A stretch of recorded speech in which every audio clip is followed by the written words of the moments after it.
Merci. Oh, oh, oh. Non, c'est ça. Bonjour. Bonjour, bonjour. Ça va bien? Moi, c'est la forme. Vous avez vu? Allez, ce matin, on va faire une séance un peu longue, mais riche. Donc, voilà, je vais essayer d'aller suffisamment vite pour donner la parole à un certain nombre d'interlocuteurs et en même temps respecter surtout le timing. Alors, l'avenir ensemble, on va commencer par parler du passé. Juste vous rappeler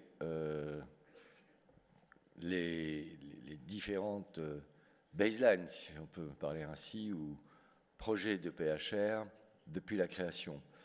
Donc en 1980, je me rappelle très bien, je prenais la présidence de l'ANEP et on apprenait que le pharmacien devenait docteur en pharmacie, activité pluridisciplinaire, et nous en 91, on crée PHR et la signature de PHR, c'est pour vous aider à réaliser votre projet d'entreprise. Puis comme ça, d'année en année, on fait évoluer notre signature pour arriver aux pharmaciens acteurs de santé et commerçants à partir de 2009. 2010, la création et le développement de la pharmacie service, jusqu'à aujourd'hui, 2017.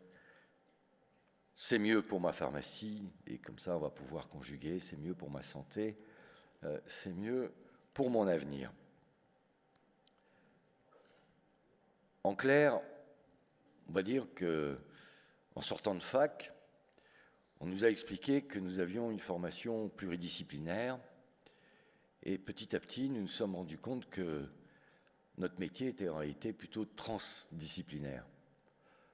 On est devenu acteurs de santé, et petit à petit, nous sommes en train de mordre sur les autres métiers de santé, d'être un véritable chef d'entreprise, et puis d'imaginer, ou en tous les cas de tout faire pour devenir un commerçant plus. Donc camper sur nos deux jambes acteur de santé, et de l'autre côté commerçant, on a adopté, certains dans la profession, et la plupart, on va dire, ont adopté une attitude plutôt défensive. Puis petit à petit, on a osé l'innovation, on a osé l'anticipation, et puis on a fait évoluer, ou on s'est adapté aux nouvelles conditions d'exercice.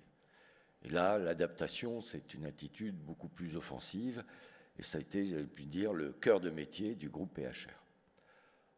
En fait, ensemble, on a tout simplement pris conscience que notre métier était un métier hybride, que nous nous sommes professionnalisés et nous nous sommes réinventés. Réinventés, on a pris conscience de cette hybridation, on s'est réinventé, on s'est même réhybridé.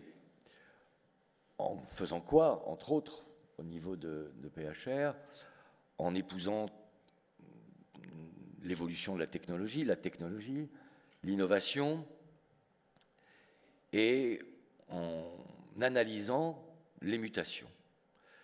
En fait, les mutations du monde de la santé, les évolutions des consommateurs, l'arrivée du numérique, les nouvelles technologies, nous ont donné le choix. Quel choix?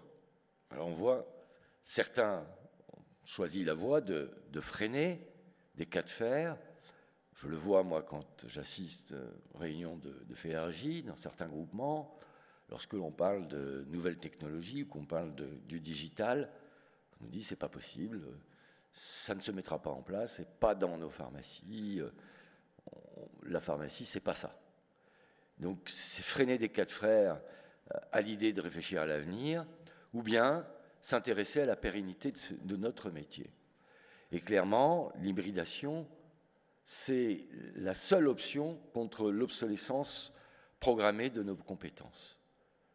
Et tous les métiers qui ont réfléchi à leur avenir ont adopté cette stratégie d'hybridation. Ce qu'on constate aujourd'hui, et ça sera encore plus criant demain, que les métiers, même apparemment durables, même les moins automatisables, même déjà hybridés et adaptés, vont être ou sont au cœur d'écosystèmes très complexes qui rend nécessaire la veille concurrentielle permanente, qui rend nécessaire cette veille attentive pour anticiper toutes les évolutions et surtout flairer les bonnes tendances. Il faut absolument entretenir cette veille concurrentielle, cette veille des évolutions, de façon à orienter l'hybridation pour ne pas rester coincé entre l'automatisation et le côté métier figé. Mais l'hybridation, ce n'est pas quelque chose de nouveau. C'est juste un mot aujourd'hui qui est clairement mis face à l'évolution des métiers, surtout ces métiers multipotentiels, comme l'est la pharmacie. Il s'agit en fait, non pas au travers de la voie du changement, mais plutôt d'identifier une direction professionnelle. Dans notre cas, je le répète, acteurs de santé et commerçants, qui va constamment être en mouvement. Et on va essayer en permanence de nous orienter, de s'orienter de façon débridée, ce qui fait un peu notre ADN, en fonction des évolutions, mais aussi en fonction de nos appétences, de nos volontés, des opportunités qui s'offrent à nous. C'est pourquoi, je vous le dis, on va continuer. Et hier, j'en ai parlé un peu avec les acteurs de la profession. On va continuer, nous, de proposer d'être en mouvement permanent, parfois par petites touches, parfois un petit peu de grandes touches, à poursuivre ces hybridations dans une seule logique, dans la logique de durée, de durabilité. Parce que notre métier soit ce qu'il est aujourd'hui, nous ne sommes pas à l'abri de l'ubérisation. Personne n'est à l'abri de l'ubérisation. Et l'ubérisation, c'est clair, les nouveaux entrants se proposent de faire le même métier que nous, mais autrement. Ils se focalisent sur l'usage, sur l'expérience utilisateur, en essayant d'effacer toutes les conventions. Ils attaquent en frontal le cœur de métier avec des nouveaux modèles économiques. Ils entrent sur les métiers historiques, sur les marchés historiques, en bénéficiant d'avantages compétitifs solides. C'est quoi ces avantages? C'est les nouveaux usages, c'est l'avantage technologique, c'est l'agilité, c'est la vitesse d'exécution, c'est l'expérience utilisateur, parce qu'ils possèdent les datas ou parce qu'ils gèrent les datas. Et on les connaît, ils s'appellent Uber, Amazon, Blablacar, Alibaba, Power Santé. Je vais même dire que les applications patients mises en place par l'industrie pharmaceutique s'attaquent à notre cœur de métier, directement ou indirectement. Directement ou indirectement. Qu'est-ce qui est en jeu? Les datas. Pourquoi faire? Pour s'adresser directement aux patients. Et c'est vous qui aurez téléchargé l'application pour leur permettre d'aller parler directement aux patients. Et donc, on vient petit à petit ronger le cœur de métier. Et puis, il y a tout ce qui s'appelle l'intermédiation. C'est la deuxième couche, autour du cœur de métier. Là, ils se mettent entre nous et nos clients. Pour leur proposer quoi? Des services qu'on ne rend pas, des services qui ne sont pas là, ou qu'on ne sait pas rendre. Ils se positionnent comme le premier point de contact entre le professionnel et le client, le premier point de contact dans la chaîne de valeur. Ils essayent de faire quoi? De capter la transaction. Ils essayent tout simplement de s'accaparer la donnée client. Grâce à quoi? À une qualité de service perçue comme innovante par le client, le consommateur. Et là, c'est Doctolib, c'est Auchan, Carrefour, Leclerc, Google, Apple. Et on peut retrouver, c'est pour ça qu'hier, je vous ai mis les phrases prononcées par les industriels, on peut là aussi retrouver les laboratoires si on n'y prend pas garde. Et puis il y a la périphérie, tout ce qu'on appelle les nouveaux usages. Alors là, en général, ce sont les start-up qui se positionnent là.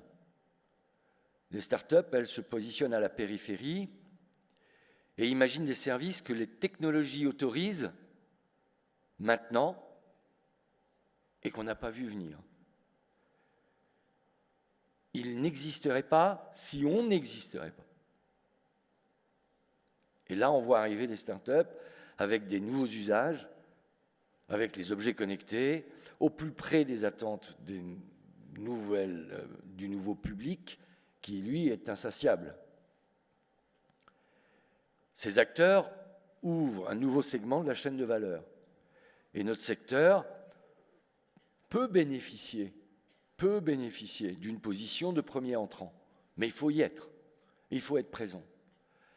C'est pourquoi l'hybridation du cœur du métier, vous imaginez ce noyau au centre, voyez-le s'ouvrir, voyez-le créer des ramifications pour aller se mettre dans la relation client et pour aller se mettre dans la périphérie.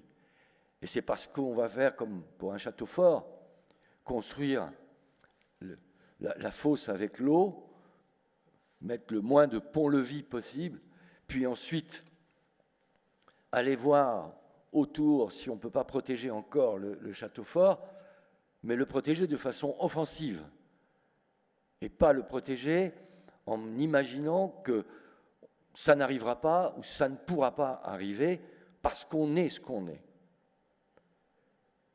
Lui, le discount, quant au discount, il fait perdre de la valeur à nos métiers. Et en clair, le discount, il renforce l'ubérisation. Et le discount, si vous faites attention, si vous analysez ce schéma, le discount, il s'attaque aux 3 zones.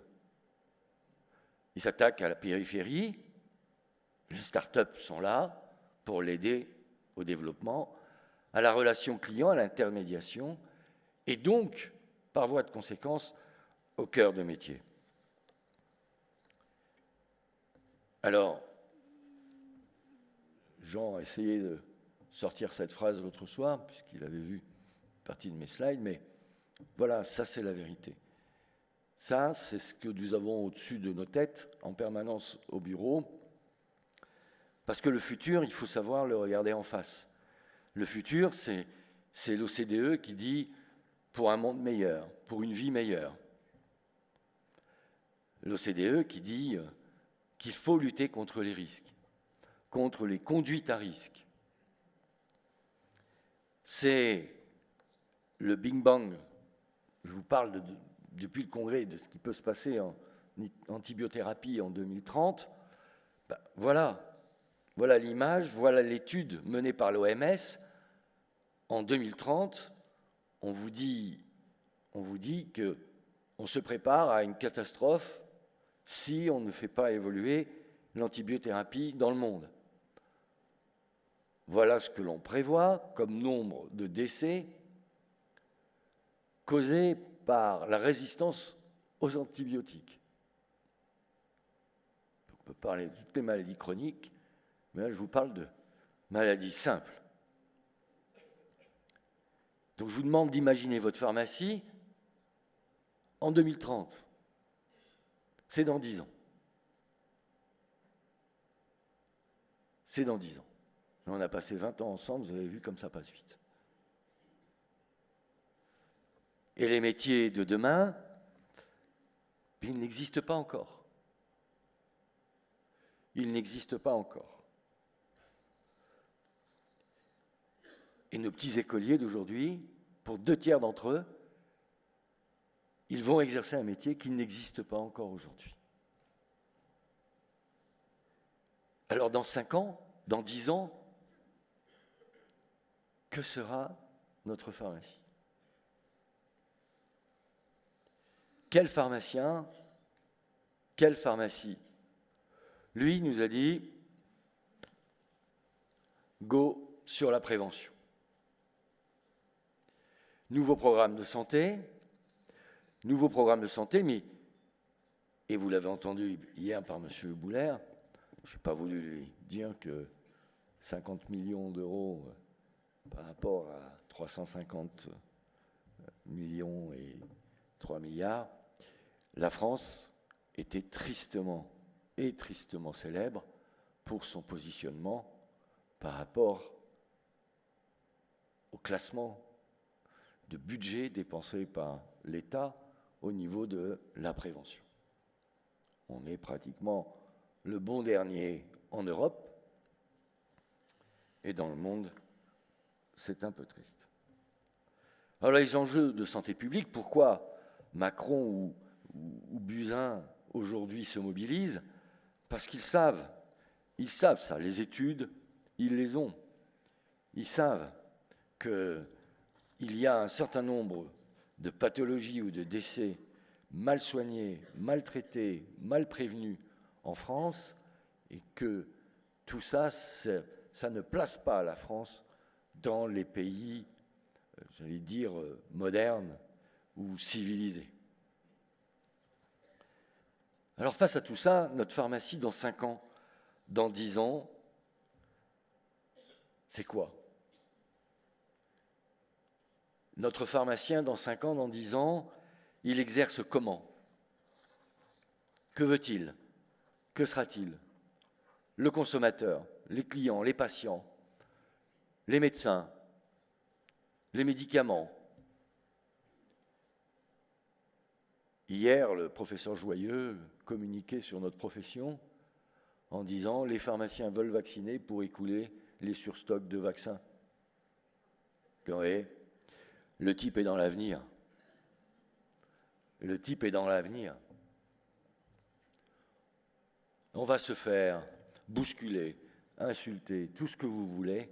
Notre avenir, on le connaît. Si on est là ensemble, c'est parce qu'on veut tous d'un pharmacien libéral. On veut tous d'un pharmacien impliqué dans la santé, dans la prévention, dans le dépistage, dans le soin, dans l'accompagnement. On sait que notre avenir, on le sait au fond de nous-mêmes, que notre avenir, c'est le pharmacien, acteur de santé, premier recours et clinicien. Beaucoup d'exigences derrière tous ces mots. Mais on le sait parce que c'est grâce à ce positionnement qu'on sera alors impliqué dans une démarche pluriprofessionnelle, pluridisciplinaire, dans la prise en charge des bien portants comme des patients. Sinon, en effet, c'est l'épicerie qui nous attend. C'est l'épicerie qui nous attend. Il ne faudra pas se plaindre. Mais c'est un choix, on l'aura fait. Combien de pharmacies, combien d'épiceries alors? Quel désert pharmaceutique on aura construit, on aura mis en œuvre? Est-ce qu'on sera, pour certains, en tous les cas, je pense qu'ils s'y voient déjà, au fond d'un supermarché ou d'un Coxy Market, avec juste le guichet ordonnance. Mais ce n'est pas ce que veut la population, et ce n'est pas ce que mérite un État dit en développement ou civilisé. Et encore une fois, ne raisonnons pas à la vitesse du son, essayons de raisonner à la vitesse de la lumière. Ce qui s'est passé ces 10 dernières années, le développement de ces 10 dernières années, va s'accélérer encore plus. Et donc, nous avons intérêt à nous positionner très fortement dès aujourd'hui. Les médicaments de demain, on le sait, 30% d'entre eux auront disparu. 30% des médicaments que nous vendons aujourd'hui ne seront plus dans nos officines. On parle de biosimilaires, on parle de thérapie génique, on parle de capteurs, on parle de médicaments implantables. On parle de profilage génétique. Oui, dans quelques années, on viendra vous voir avec un profilage génétique et on travaillera, on consultera nos patients pour, avec eux, établir un programme de prévention. La téléassistance, les algorithmes, tout ça sera mis en place, qu'on le veuille ou non. Alors quand vous allez rentrer dans vos officines demain, après-demain, imaginez-la avec cette médecine-là, avec ces patients-là, avec ces malades. N'imaginez pas la mettre aux normes par rapport au commerce d'aujourd'hui ou par rapport à l'acteur de santé que vous devez être aujourd'hui. Vous êtes des chefs d'entreprise, vous devez anticiper. Vous devez préparer votre point de vente pour être en phase avec la médecine de demain, celle de 5 ans, celle de 10 ans, pas celle d'aujourd'hui. C'est déjà trop tard. Vous devez être en phase avec les attentes de vos patients et de vos clients, pas que d'aujourd'hui, ceux de demain. C'est le seul moyen de s'hybrider, comme les plantes, de se bouturer. Elles se bouturent, on les bouture, pourquoi faire? Pour les rendre plus solides, plus résistantes. Mais c'est exactement ce que l'on doit faire au niveau de nos points de vente et au niveau de notre métier. Les laboratoires, ils n'attendent pas, ils se concentrent, ils s'organisent. Les applications patients, il y en a des milliers aujourd'hui. Vous allez voir, très nombreuses vont disparaître, très nombreuses vont se concentrer. Et nous, au sein du groupe, on passe notre temps à discuter avec tous ceux qui ont mis en place des applications patients pour essayer de les introduire, de les mettre dans notre application patient, ma pharmacie référence, que l'on a mis au point avec Link. Et il y a une logique derrière tout ça. La porte d'entrée de la relation patient, ce doit être le pharmacien. Ce doit être le pharmacien.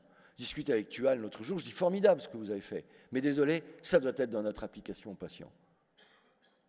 Je ne vais pas, moi, dans mon officine, dans mon cabinet pharmaceutique, leur dire je vais vous télécharger l'application Tual, l'application Teva, l'application Mylan, l'application Biogarant, l'application Gibaud, l'application Gilbert, l'application Intel, et puis en même temps, tenez, je vous mets l'application Ma Pharmacie Référence. Tout ça, ça a un but. C'est que clairement, la voie d'entrée de la relation patient passe par l'acteur de santé que nous sommes. Et eux, ces patients, c'est bien important, ils vont faire face à un certain nombre d'augmentations. L'augmentation des pathologies chroniques et l'augmentation aussi des inégalités territoriales et sociales. Et on le voit, et vous l'avez entendu avec Madame Cosien concernant les OCAM. Comment on va faire pour mettre en place des prises en charge tout en augmentant, sans augmenter, mais on peut imaginer que l'augmentation puisse être prise en charge par les entreprises. Et ce n'est pas un discours qu'elle a donné comme ça par hasard. Je crois l'avoir entendu aussi dans le programme de M. Macron. Donc ce patient qui va devoir faire face à cette nouvelle façon de se soigner, cette nouvelle façon de gérer sa santé, de gérer le vieillissement, donc la dépendance, cette nouvelle façon de consommer pour lui aussi, de s'alimenter. Et ce n'est pas une mode. Et ce n'est pas une mode. Donc le poids croissant de la prévention, ce poids-là, nous devons le supporter. Nous devons nous impliquer. Et je crois que vous l'avez compris. Et ça va faire quelques années qu'on nous en parle. Maintenant, il va falloir passer concrètement à l'acte. Tous ces constats nous guident et guident notre stratégie. Tous ces constats confirment que nous ne nous étions pas trompés. Les métiers, les frontières entre les métiers s'estompent. Regardez les buralistes. J'ai pris cet exemple, mais je peux en prendre plein d'autres. Les buralistes, ils vendent moins de tabac, moins de journaux, pas grave. Ils sont en train de mettre en place des services bancaires, des services logistiques, les relais colis, et ils imaginent d'autres évolutions du métier. Les boulangers, il y a 15 ans, j'allais chercher mon pain. 3 ans après, ils me proposaient les croissants, puis le dessert. Il y a 5 ans, ils me proposent le café. Je peux prendre le petit déjeuner maintenant. Et aujourd'hui, 60% des Parisiens mangent le midi en boulangerie. C'est même plus McDo, c'est en boulangerie. C'est le sandwich, c'est le meuble complet d'Évian, où vous choisissez votre eau, vous choisissez votre soda, et restauration rapide à la boulangerie. Il aurait pu se mettre la tête sous l'eau, les grandes surfaces se sont mises à vendre du pain. Catastrophe. Eh bien non, organisation, après il y a l'organisation en réseau, etc., mais organisation, hybridation du métier. Les libraires, on a créé les cafés littéraires. Aujourd'hui, vous allez aux États-Unis, la banque, elle est dans un coffee shop. Ce n'est pas le coffee shop qui est dans la banque, c'est la banque dans un coffee shop. Regardez l'évolution des banques, regardez l'évolution de l'assurance. Juste en bas du Palais des Congrès. Je passais avant-hier ou avant-hier quand je suis arrivé, il y a un assureur, il y a écrit banque en dessous. Ou il y a une banque et il y a écrit assurance en dessous. Le maréchal Ferrand, il n'y en a plus. Il n'y en a jamais eu autant qu'aujourd'hui. Plus qu'au moment des diligences. Et vous savez ce qu'il est aujourd'hui, le maréchal Ferrand? Il est podologue du pied du cheval. C'est ainsi. D'ubérisation, en fait, les types se sont hybridés, déshybridés, hybridés.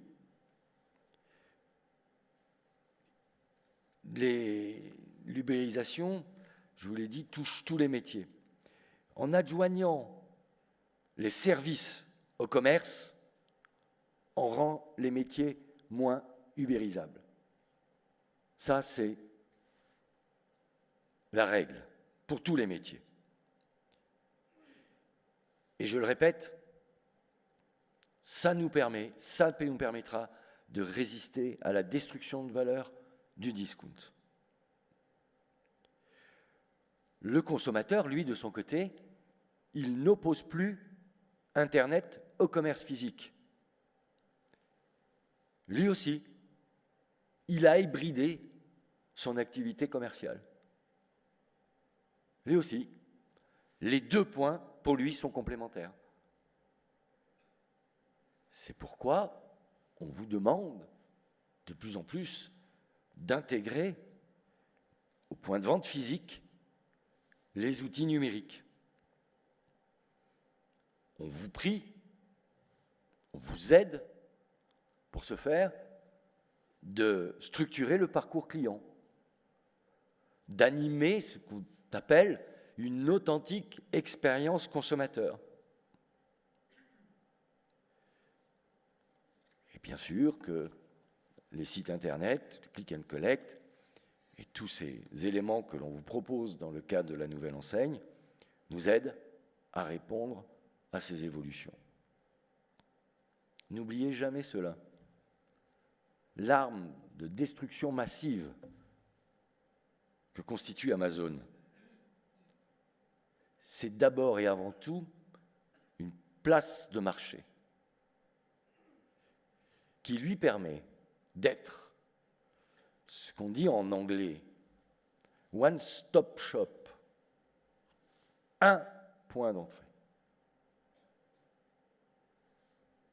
Comme Walmart, à l'époque, l'est devenu dans les années 80, pour conquérir et fidéliser de nombreux clients.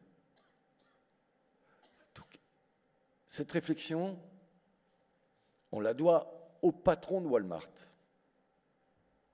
qui est en train de subir les attaques d'Amazon.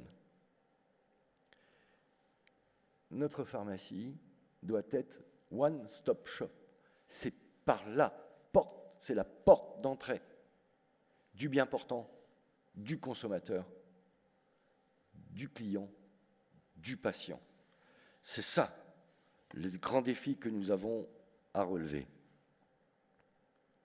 Alors, n'en déplaise aux médecins, aux infirmiers, à toutes les autres professions, nous sommes très présents sur le territoire.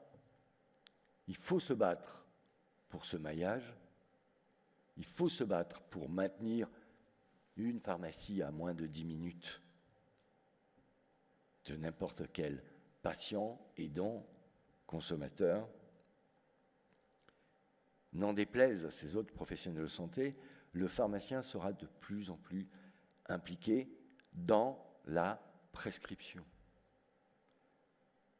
À l'image de ce qui se fait en Suisse, ce qui est en train de se mettre en place en Suisse, avec qui nous sommes en contact, avec ses confrères suisses, et je vous en parlerai un peu plus tard dans cette conférence. À l'image de ce qui se fait au Canada. Et comme en Suisse, nous devons nous impliquer de plus en plus dans ce qu'on appelle la télémédecine. J'aimerais tant parler de télépharmacie.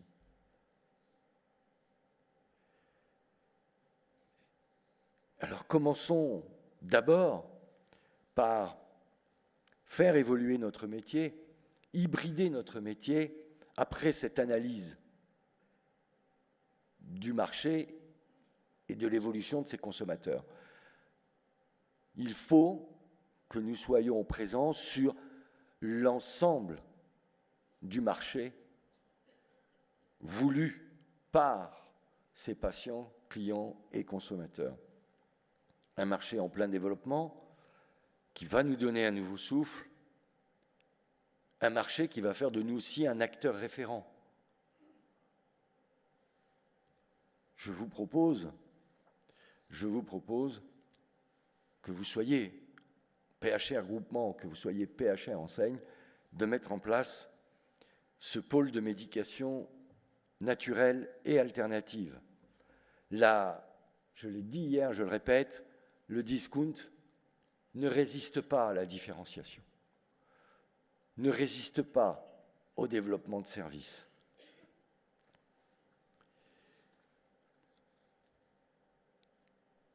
De toutes les façons, face au scandale à répétition, donc parfois à la perte de confiance sur l'allopathie, face au développement de la tendance de consommation, le durable, le bien-être, la crise sociétale, la prise de conscience des problèmes de la planète, face au fait qu'il y ait très peu d'acteurs crédibles sur le marché, face au fait qu'on est face à un achat de destination pour nous, chefs d'entreprise, ne nécessitant pas une grande surface, ne nécessitant pas de gros moyens d'exploitation. Face au fait, surtout, que ça va alléger notre dépendance au laboratoire. Nous avons tout intérêt à préempter ces marchés. Alors quand on voit ce que Boutique Nature fait, ce que Pharma-Naturel a proposé, ce que Holland et Barrett a proposé, ce que Naturalia met en place, ou Bio c'est bon, je suis convaincu, nous sommes convaincus que les pharmaciens ont leur place on a notre place parce que l'association médecine alternative, allopathie, cette association, nous devons la porter. L'éducation dans ce domaine nous revient. Et la mise en preuve aussi. Et c'est à nous, aujourd'hui, d'aller sur ce marché pour, encore une fois, répondre à toutes les évolutions et à tous les défis. Je peux vous parler pendant des heures et des heures du marché bio.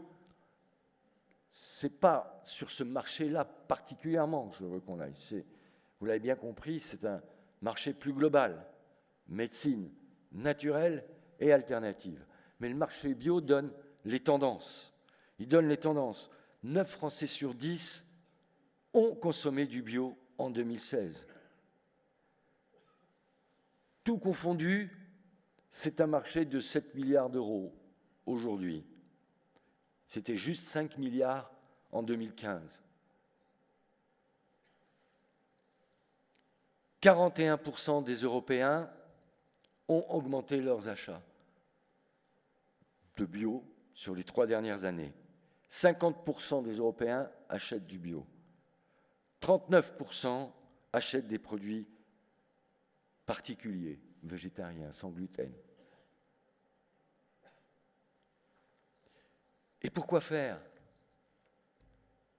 À 28%, ils vous parlent de naturalité, de crise, de la planète sociétale. 21% de nouveautés. 15% pour la marque. Retenez ce chiffre. 15% pour la marque. Il n'y a pas de marque. 15% pour la praticité. Et 15% vous parle du prix. Pourquoi faire encore, lorsqu'on pose la question? À 63% pour préserver ma santé. À 58% pour préserver l'environnement. À 56% pour la qualité des produits. À 46% pour ma sécurité sanitaire et la sécurité de mes proches. Et ensuite, on trouve les militants à 30%, pour des raisons éthiques, pour le bien-être des animaux, pour la chimie, etc. Qui fréquentez-vous le plus souvent? Quel magasin fréquentez-vous le plus souvent dans le cadre de bio? On vous répond la GMS en premier, 60%. Le marché, à 38%. Les artisans, à 39%. Les magasins spécialisés, à 25%. Il y a là la place pour la pharmacie. Il y a la place pour la pharmacie. Et ce n'est pas un marché de niche. Ce n'est pas un marché de niche. Ne serait-ce que la cosmétique. La cosmétique ne représente que 5 à 10% des ventes dans ces magasins-là. Donc ne me foutez pas cette linéaire de cosmétiques naturels ou bio. C'est 5 à 10% des ventes. Mais le marché des compléments alimentaires, je vous l'ai dit, c'est 1,7 milliard. C'est surtout le marché global qui est estimé à 2,9 milliards et que les 10 premières marques représentent à peine 45% de part de marché. Alors si on passe en revue les segments, on voit que l'aromathérapie, selon les points de vente, et on s'est appuyé pour avoir ces chiffres sur des pharmacies qui existent dans le groupe PHR, qui font, pour certaines, jusqu'à 40% de leur chiffre d'affaires. 40% de leur chiffre d'affaires. Je vous dirai à quel taux de marge. 15 à 25% des ventes pour l'aromathérapie. Le conseil, et quand je vois que Merck Médication Familiale arrive sur le conseil avec AMM dans le domaine de la médecine alternative, je dis que ce laboratoire a eu du nez il y a quelques années en se lançant dans la recherche de ce produit. La phytothérapie, 5 à 10%. La diététique, à ne pas négliger, 10 à 15%. Je disais, ce n'est pas un marché de niche.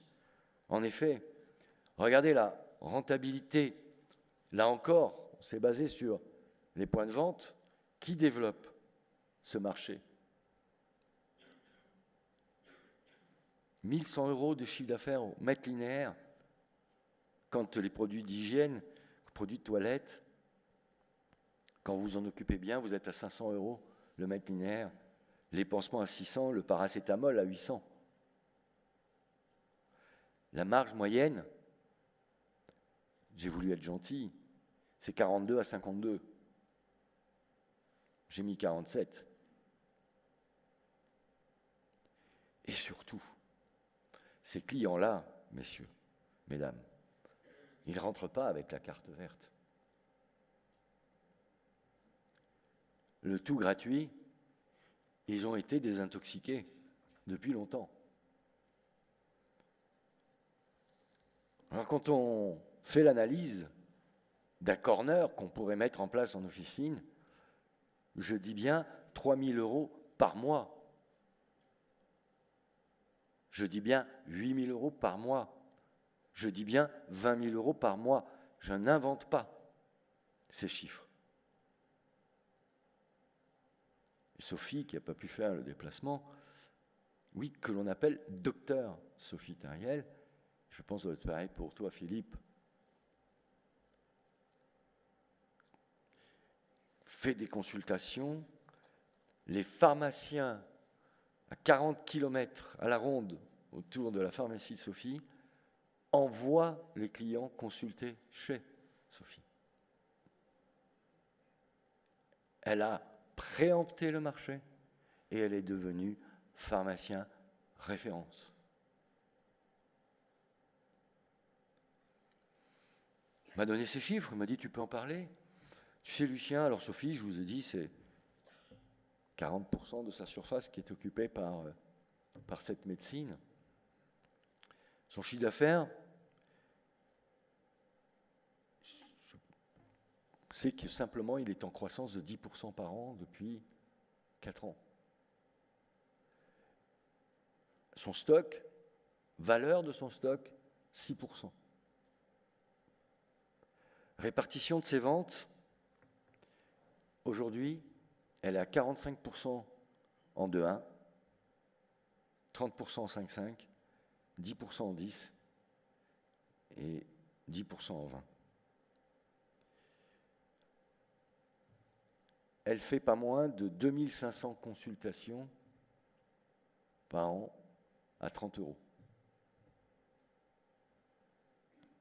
Sa marge brute n'est que de 35%.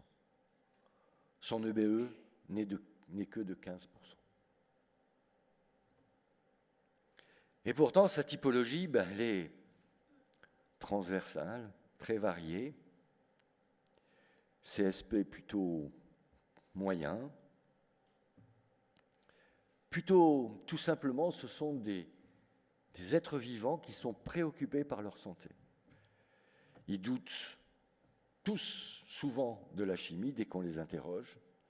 Ils sont prêts, quand on fait le sondage, à consacrer 50 € par mois, voire 80 en comptant les consultations, pour être pris en charge par un pharmacien qui met en place de l'écoute, de l'empathie, une formation solide et qui ne se présente pas comme un simple commerce, mais bien comme une activité pharmaceutique ou une activité médicale libérale. Donc notre offre, et on va vous aider, mais on va vous accompagner, et on va prendre 1 an, on va prendre 2 ans, pour que chacun d'entre vous puisse bénéficier de cette organisation et de cette offre. C'est The Shop in the Shop, c'est un corner, je ne trouve pas le mot en français, c'est une zone. C'est un merchandising spécifique. C'est d'abord une étude précise avec Osfarm pour voir les produits qui méritent de disparaître de vos linéaires, sans amputer vos résultats, votre marge, et voir si on arrive à libérer 3 étagères, 6 étagères, 9 étagères, 14 étagères, 17 étagères, un merchandising spécifique, des animations commerciales, un partenariat avec les laboratoires, des produits MDD avec une gamme bio, que ce soit complément alimentaire, que ce soit huile essentielle, une gamme en nutrithérapie, la gamme de dermocosmétiques qu'on a commencé à lancer avec Chanvria. Vous me faites plein de reproches sur Chanvria. Vous êtes 70 à la référencer, vous me demandez de produire. Je dois produire des échantillons. C'est 50 000 minimum l'échantillon. C'est 1 € l'échantillon. Je fais comment? Donc oui, je vais produire des échantillons. Mais laisser à Chanvria le temps de reprendre sa respiration après avoir investi 95 000 € pour le lancement, puis 95 000 € pour le stock, c'est tout.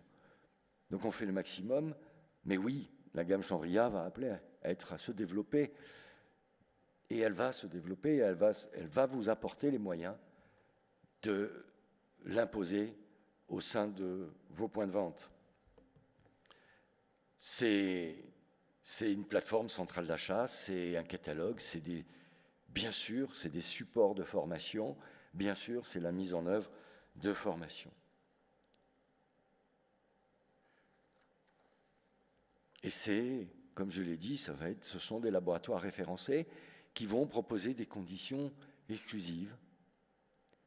Et tous ceux qu'on a rencontrés sont scotchés par notre engagement et notre volonté d'aller de l'avant dans ce domaine et de positionner fortement le pharmacien dans cette voie.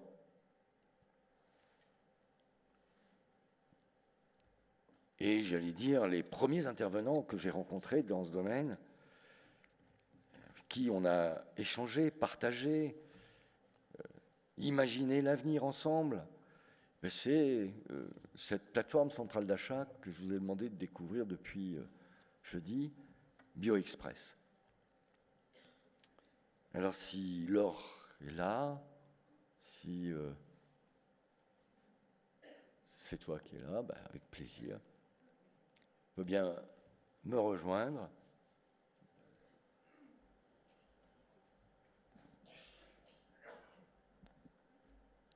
Je ne vais pas t'ennuyer trop longtemps.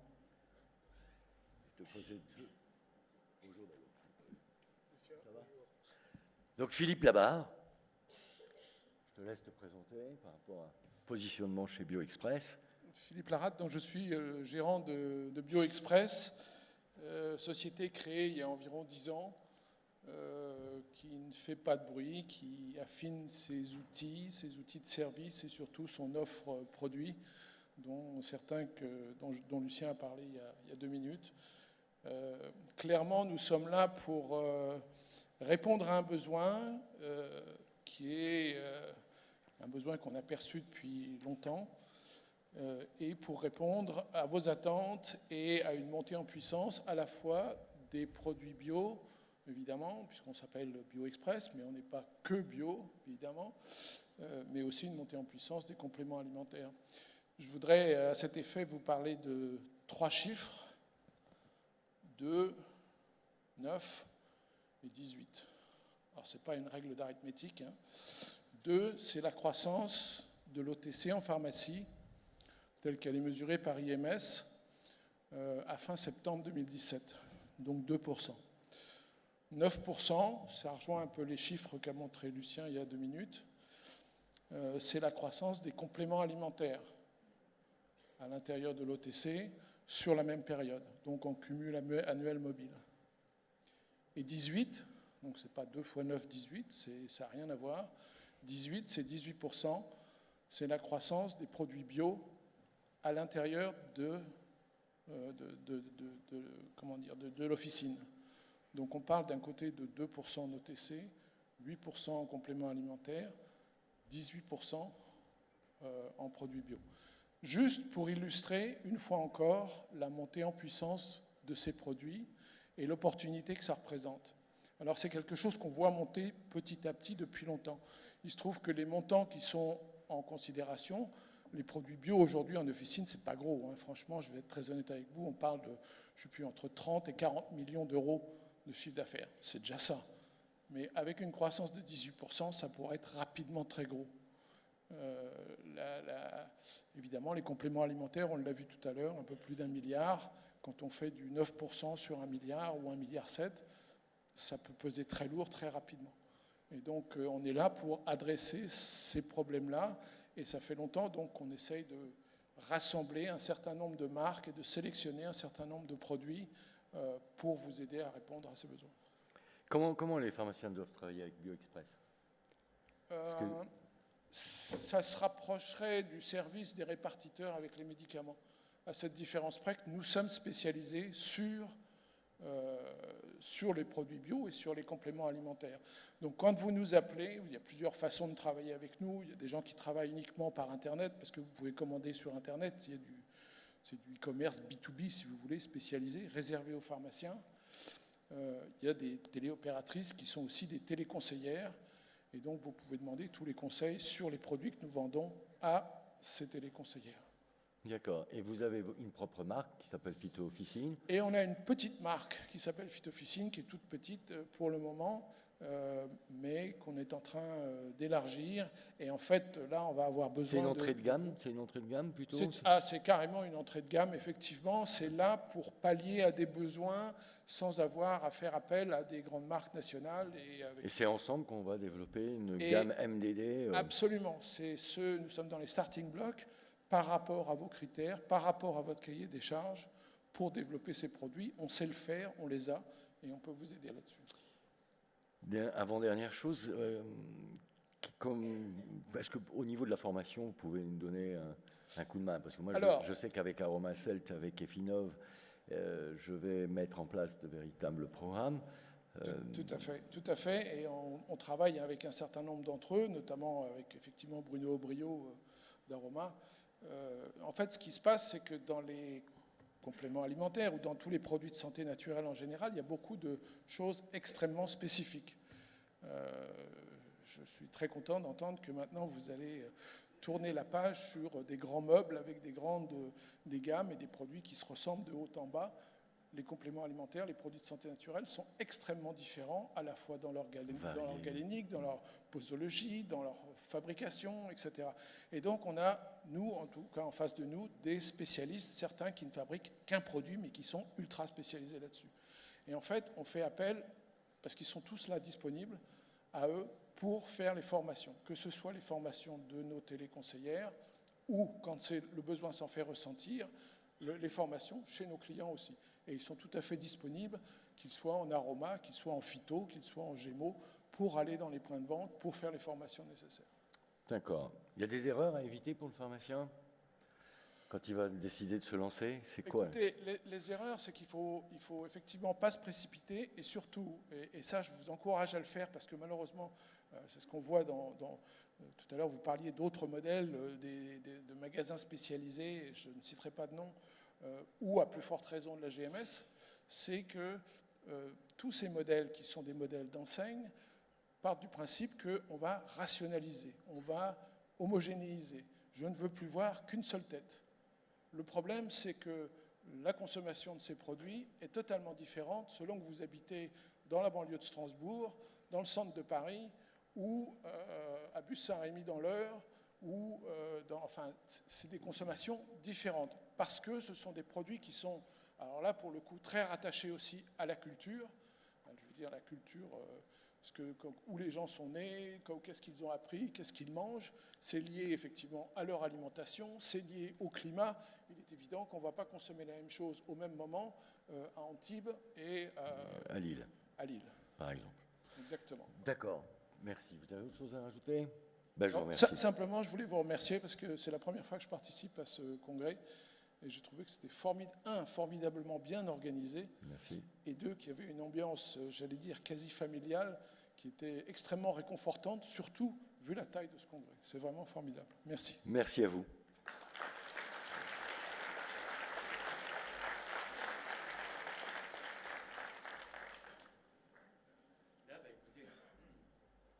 Puisqu'on a parlé de gamme MDD, ben voilà ce que ça risque de donner demain, en huile essentielle bio, en complément alimentaire. Je crois que tout ça, d'ailleurs, vous avez dû voir tout ça sur les stands. Les listes sont prêtes. Donc voilà, il va falloir apprendre à savoir vendre du curcuma avec du poivre noir et du guarana bio. Ça, c'est un peu plus facile. L'huile de papin de courge. Et en termes d'huile essentielle, l'orange douce, ça doit être sympathique. Le tea tree, ça doit être différent. Et le niaouli bio doit avoir de l'importance. Mais oui, voilà en effet les grands items placés en face de ces huiles. Alors ce linéaire, bon, on va en dire 1, 2, 3, 4, 5, 6. Là, celui-ci, dans cette pharmacie, on a pu mettre en place 6 descentes. Évidemment, là, comme on vient de le dire, à ce moment-là, je vais répartir, en fonction de la consommation locale, et ça, on a les stats, en fonction aussi des parts de marché, on va mettre des conseils, on va pouvoir mettre la phyto, la nature, les huiles, etc., en fonction des ventes. La cosméto ne représentant que 10 à 15%, donc 10%. Peut-être on y viendra. La vente de livres, c'est 5%. Donc si j'ai la place, oui. Sinon, je ne vais pas commencer par la vente de livres dans ce domaine. Alors le linéaire peut-être 4 meubles, ça peut être aussi 3 meubles, tout simplement. Alors, différentes familles, les différents choix, voilà, aujourd'hui, les marques, telles qu'on les positionne, en fonction, voilà, compléments alimentaires, l'aromathérapie, vous voyez d'anciens partenaires, de partenaires, on va dire, présents déjà dans le groupe, et bien sûr de nouveaux partenaires. La phytothérapie, je vois Fleur de Bac, mais vous n'inquiétez pas, c'est une partie de la gamme de Fleur de Bac. Phytothérapie, les diététiques, l'espace conseil. Deuxième partie du référencement qui touche à la dermocosmétique, au bébé, qui représente 5 à 10%, l'hygiène capillaire, confort intime, 3 à 5%, bucco-dentaire, 2%, la coloration, 1,5%, et les livres, j'ai dit 1,2% tout à l'heure, j'ai dit jusqu'à 5%. Donc voilà, nous on est prêts. Les contrats avec les principaux nouveaux laboratoires sont pratiquement finalisés. Au niveau meubles, on est prêt. Au niveau habillage des meubles et organisation des meubles, on est prêt. Au niveau merchandising, on est prêt. Donc voilà, on se mettra en route, on va dire, à partir du 10 janvier. Et on lancera le programme. On travaille bien sûr au niveau des enseignes Ma Pharmacie Référence, mais de tous les adhérents groupements qui se seront manifestés. Et on aimerait voir se créer cette zone dans toutes les pharmacies du groupe, qu'elles soient groupements ou qu'elles soient enseignes.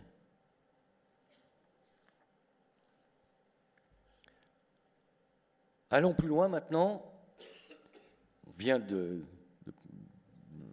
d'hybrider notre métier, on vient d'agrandir, si je puis dire, la zone d'intermédiation. On vient de travailler sur la périphérie de notre métier. Allons encore plus loin. On parle de pharmaciens référence, on parle de pharmaciens de premier recours. Eh bien, signalons clairement, osons-le, mettons-le en œuvre. Je l'ai testé hier et vous avez vu que personne n'est venu me dire il ne faut pas le faire, bien au contraire, la bise en partant, on est appelé à se revoir, tu as raison, il faut le faire, créons donc le cabinet de consultation pharmaceutique. Créons ce cabinet de consultation pharmaceutique et laissez-nous juste un petit peu le temps derrière de mettre en œuvre, en musique, un programme de prévention, un programme général de prévention avec des sous-groupes de tests et de consultations liés à cette prévention primaire et la prévention secondaire, programme qu'on va brander. Oser la santé, c'est mieux pour la vie. Il y a plus fort, c'est oser la santé pour la vie. Donc on hésite, mais on veut notre c'est mieux parce qu'on veut se rapprocher de notre enseigne. Mais oser la santé pour la vie, c'est encore plus fort, c'est plus direct. Mais enfin, on reste sur notre oser la santé, c'est mieux pour la vie, avec une communication forte, visuelle, une vraie démarche qualité. On va faire évoluer d'ailleurs notre démarche qualité. Consultation, recommandation, prescription. Et ça doit devenir un vrai centre de santé, et n'ayons pas peur de le dire, un centre de profit. Alors, dans les pharmacies sous enseigne déjà existantes, on a souvent ce type de porte avec écrit « Rendez-vous santé ». Vous voyez qu'il va simplement falloir changer la signalétique. Dans les autres pharmacies, ça va être tout aussi simple que de créer ce cabinet pharmaceutique et surtout de l'indiquer. Je me balade un petit peu en ce moment, puisque je peux faire beaucoup plus de route qu'avant. Quand je rentre dans certaines pharmacies du groupe PHR, je sais que vous faites tout ou presque, mais quand je rentre, je ne sais pas. C'est marqué où? Mais si je le fais, mais je sais que tu fais. Mais si moi qui sais que tu fais, je ne le vois pas, alors j'imagine le mec qui ne sait pas que tu fais, comment il va le voir? Donc clairement, aujourd'hui, il faut marquer votre territoire, vous mettre à la place de celui qui ne sait pas. Et vous verrez, vous allez changer l'image. Vous allez créer ce climat de confiance qui va vous permettre non seulement d'être reconnu comme l'acteur de... Il vous reconnaît déjà peut-être comme ça, ce n'est pas vrai, mais allez, il faut se persuader que oui, mais en créant ce climat de confiance, vous allez pouvoir faire du commerce.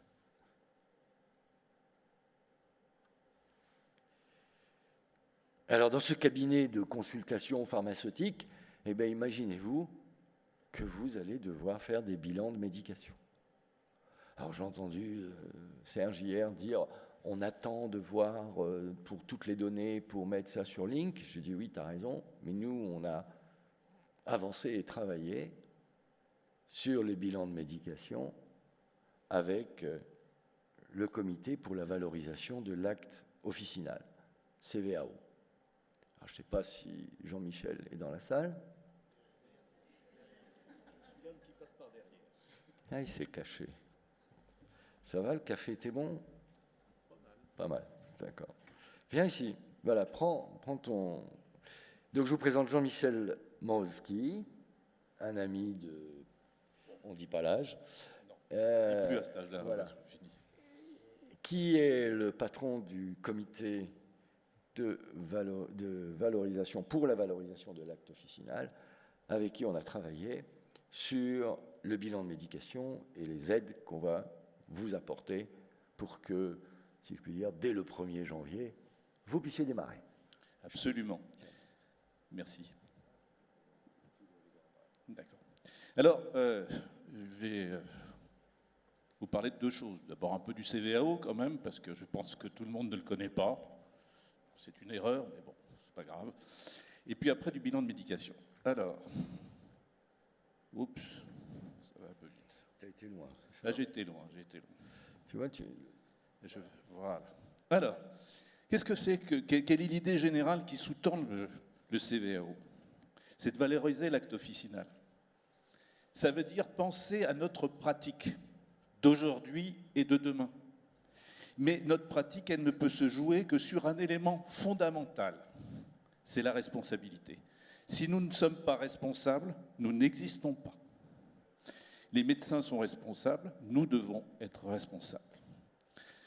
Deuxième point, il y a une chose qui, j'entendais depuis tout à l'heure, Lucien, il parlait de quoi?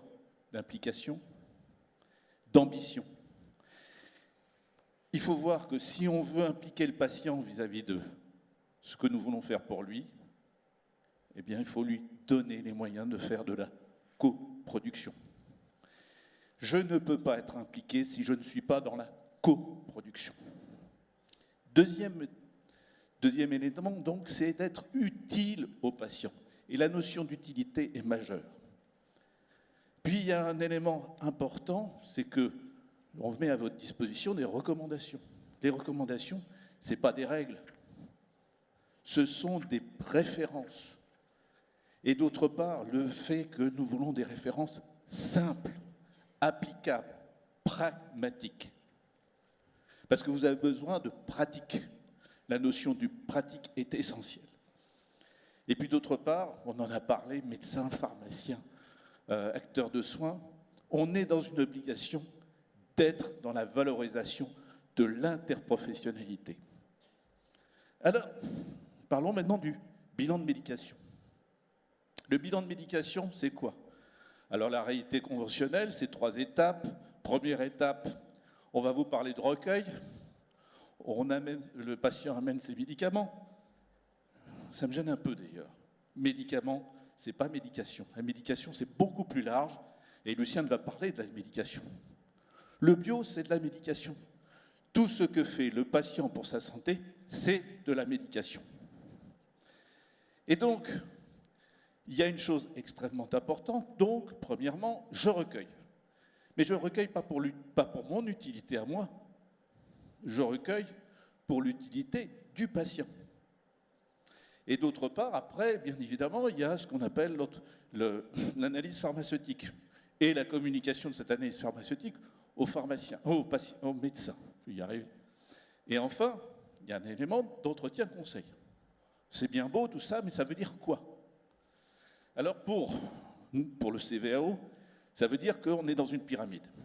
Une pyramide qu'on veut ambitieuse. Dans le premier niveau de la pyramide, rassembler, on va bien sûr rassembler et faire la liste des médications. Mais il faut un support pour ça. Parce que faire la liste, c'est bien gentil, mais qu'est-ce que j'en fais de ma liste? Qu'est-ce que je fais du comment il prend ses médicaments? Eh bien, je vais faire une coproduction d'un plan de prise. C'est-à-dire que je vais déterminer ce que fait le patient de ses médications pendant la journée. Et c'est à partir de ce support-là qu'on va pouvoir travailler. Parce que sinon, on reste dans une vision qui est une vision philosophique. Moi, je n'ai pas besoin de philosophie, j'ai besoin de pratique.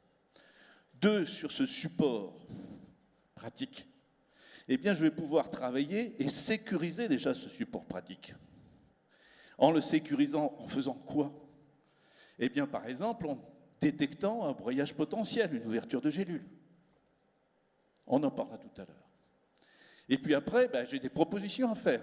Alors, on peut les faire avec le patient, sans le patient. Je préfère le faire avec le patient, je trouve que c'est plus logique. Donc, améliorer en faisant des propositions. Une fois que j'ai mes propositions, une fois que j'ai sécurisé, une fois que j'ai mon plan de prise, je peux en parler au médecin. Parce que là, je deviens un interlocuteur. Et puis après, il y a le inscrire. Inscrire, c'est ce que vous faites avec les services. C'est ça. C'est-à-dire mettre dans la pérennité de la pensée et dire, voilà, on va faire quelque chose pour l'avenir avec vous. C'est-à-dire que notre boulot, ce n'est pas de vendre un antihypertenseur, notre boulot, c'est de vendre l'antihypertenseur et l'accompagnement qui va avec et qui peut durer 20 ans. Voilà l'idée générale. Alors, qu'est-ce qu'on peut faire pour vous?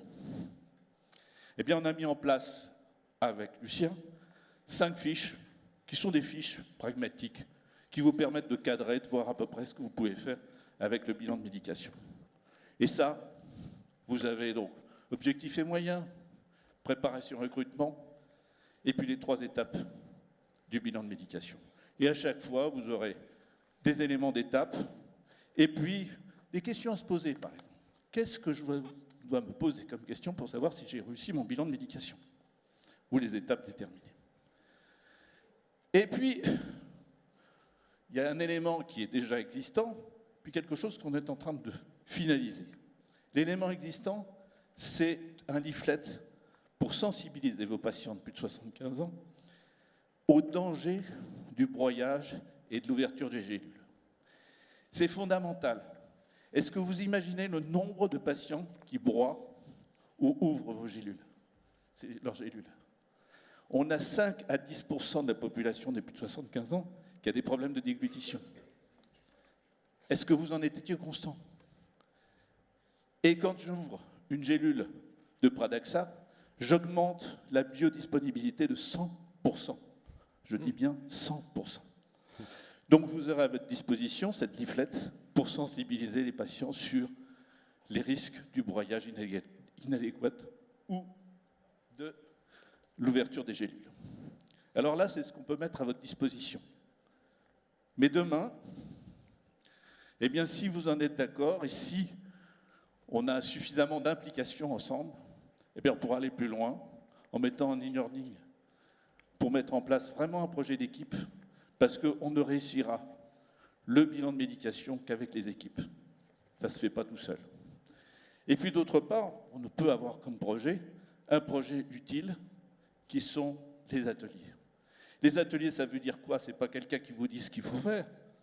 C'est une production, une coproduction. Si je dis coproduction avec le patient, je ne vois vraiment pas pourquoi je ne dirais pas coproduction avec vous. Donc voilà ce qu'on pourrait mettre en place. Les fiches, vous les aurez. Le leaflet, vous l'aurez.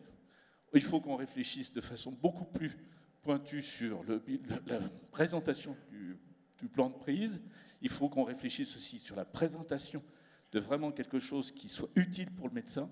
Et à ce moment-là, je pense qu'on pourra faire un bout de chemin ensemble. Alors, je voulais juste vous dire que j'ai besoin de vous aussi. Alors, j'ai besoin que vous deveniez des adhérents. Ça me semble assez logique. Alors, vous calmez-vous tout de suite, c'est 20 € par mois, par an, par mois. Par an. T'as dit... On compte 20 € par an. Ah, J'ai oui, dit 20 € par an. Ah bon, bon. Attends. Ah bah c'est déjà la moitié de ce que je touche pour mes statistiques. Là. Faut arrêter les conneries. Donc, bon, j'ai pas tout dit, c'est 40 € la deuxième année. Je suis désolé. Oh. Attends, il y a l'inflation. Bon, mais clairement, non, mais je ne vous demande pas l'aumône. Hein. Je veux simplement que vous avez dans vos, je ne sais pas comment on dit, valisettes, sacs de congressistes, vous aviez un bulletin d'adhésion. S'il vous plaît, remplissez-le. Aidez-moi. Le groupe PHR a décidé de t'aider. Ah, bah, c'est de bonne nouvelle. Ben, tu le sais. Tu le sais. Le groupe PHR, de toutes les façons, va tout faire pour offrir tous les outils mis au point dans le cadre du bilan de médication. Et on a décidé, bien sûr, de t'aider. Donc, les choses seront mises en place. Tu le sais, je regardais d'assez loin ce que le comité développait ces dernières années, parce que nous avions plein de projets, mais quand tu es venu me présenter l'offre en matière de médication, je t'ai dit, voilà, ça, c'est du concret, c'est ce que nous attendons. Non pas que le reste ne l'était pas, mais le reste n'était pas inscrit dans nos développements. Voilà. Donc tu peux compter sur nous pour l'aide et le soutien. Est-ce que tu me permets encore une dernière annonce? Ah, mais tu fais... Alors, tu te maries? Le 23 novembre, nous allons faire un colloque sur Play Pansement. Ça se passe à Paris, c'est à 20h30, c'est 13 rue Balu, et je vous y convie bien sûr tous. Il n'y a pas que des Parisiens ici, mais je vous y convie. Parce vous verrez comment on travaille, c'est-à-dire qu'on travaille sur des recommandations qu'on a déjà travaillées dans des ateliers, et on les propose pour qu'en fin de compte, on fasse de la coproduction. Merci de votre attention. Merci à toi, Jean-Michel. Eh bien, je te donne un deuxième rendez-vous, que tu le veuilles ou pas, entre le 10 et le 12 février 2018, aux journées des rencontres de l'officine. On sera présent, on va organiser des réunions avec les pharmaciens relais, les équipiers référents et les MPR, mais aussi les adhérents groupements. Peut-être qu'on pourrait construire un atelier pour les premières mises en place du bilan de médication. Je veux dire chiche. C'est Merci fait. beaucoup. Tu sais, on n'a qu'une parole.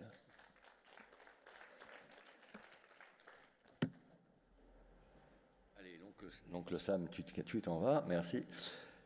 Pour terminer, juste avant la pause d'une heure, pendant laquelle il y a les ateliers, on n'oublie pas, notamment Biogarant. 2018, on en a parlé hier avec Serge, c'est l'application patient. Il y a quelques bugs, c'est tout. Pourquoi on ne la met pas en route? Ça marche sur 9 iPhones sur 10 et il y en a un toujours qui bug. Donc on cherche le petit bug à éliminer. Mais l'appli est prête, le contenu fonctionne, tout va bien.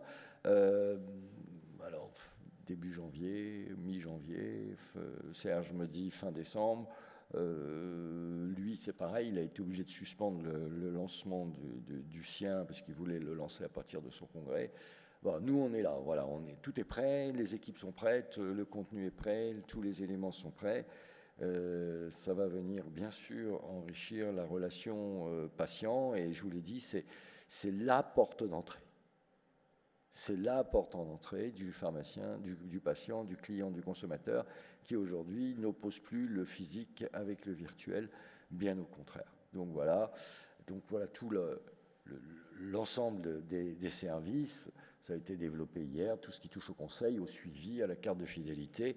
Vous avez ce logo-là de la carte de fidélité, mais c'est la carte de fidélité en général, notamment lorsqu'elle est digitalisée, le traitement, toute la relation avec la pharmacie, toutes les informations, les échanges que vous pouvez avoir avec vos patients, et puis le stockage d'ordonnances, le scan d'ordonnances, l'envoi d'ordonnances, la préparation et la gestion des médicaments. Voilà ce que je voulais vous dire pour l'instant. Rendez-vous dans une heure pour la suite. J'en ai d'autres à vous annoncer. J'ai d'autres projets à vous annoncer, bien sûr, vous en doutez. Donc, rendez-vous, comme prévu, à pile poil à l'heure, à 11h30. Merci à vous.